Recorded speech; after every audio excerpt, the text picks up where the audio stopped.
All right, good morning, everybody. Today is food tour number 3.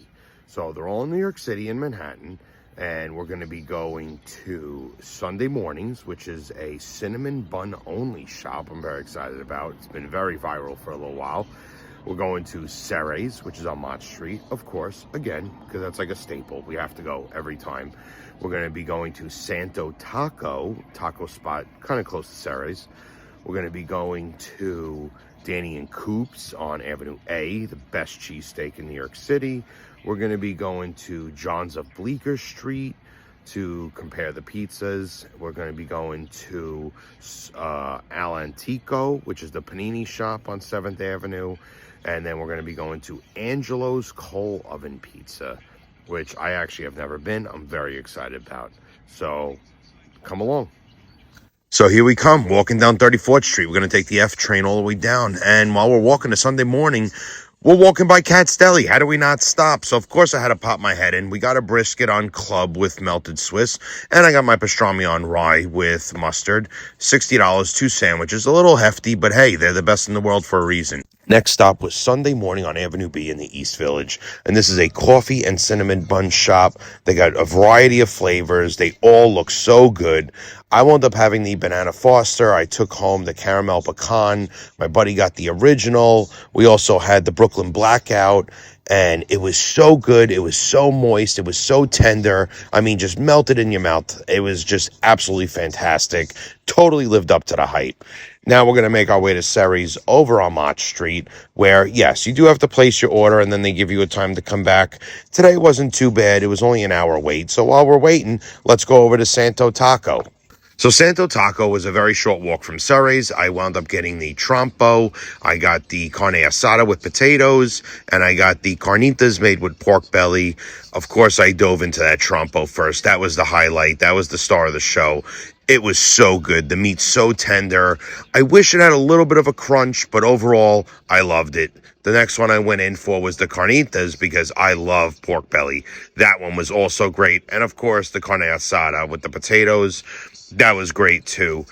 I loved all three, honestly. I do think they are missing just a little bit of a crunch, but overall, I loved it. Now it's time to go back to Cere's. So when we got back to Cere's, we were actually lucky enough that we got a table. They served us the Induja pie to stay, and look how pretty this pie was. I mean, the burrata on top with the aged balsamic, the Induja, and the San Marzano tomatoes. The crust, as always, is nice and firm. Just a gorgeous looking pie. The Induja had the little bit of spice, the balsamic had a little bit of sweet, and the burrata added that cream. Just a well-rounded pie. It really tasted great. I'm so happy we got it. And from here, it was on to Danny and Coop's.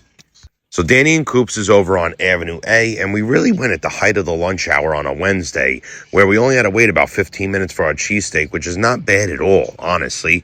And let me tell you, the only thing they're asking you when you go here, you want hot peppers or sweet peppers on the side. I got neither because I'm judging it, and I just wanted to taste it for what it is. And this is hands down the best cheesesteak in New York City. Easily the best cheesesteak in New York City. I would even say this might even beat out some of the cheesesteaks in Philly because you know what? They got Angelo's in South Philly coming over here and making the bread for them. It's not with Cheese Whiz. It's with Cooper White. It's an excellent cheesesteak, and it's definitely a must-try for all foodies. So from here, it was time to take a stroll on over to John's of Bleecker Street, right off 7th Avenue. No slices, pies only, and as soon as you walk in the door, I mean, look at the nostalgia. All the celebrity pictures on the walls, the wooden boots, everybody's initials carved in. I mean, you could just tell this place has been here forever, and it's been here forever for a reason. Dave Portnoy even rated this place so high, and look at this pie. Just a gorgeous-looking 16-inch cheese pie, and you know what time it is. It's time to go in for a bite. It was piping hot, so I'm trying not to burn my face off, but I wanted to get the video. You got to eat it fresh as soon as it comes out. And, of course, yes, it lived up to the hype. It was great.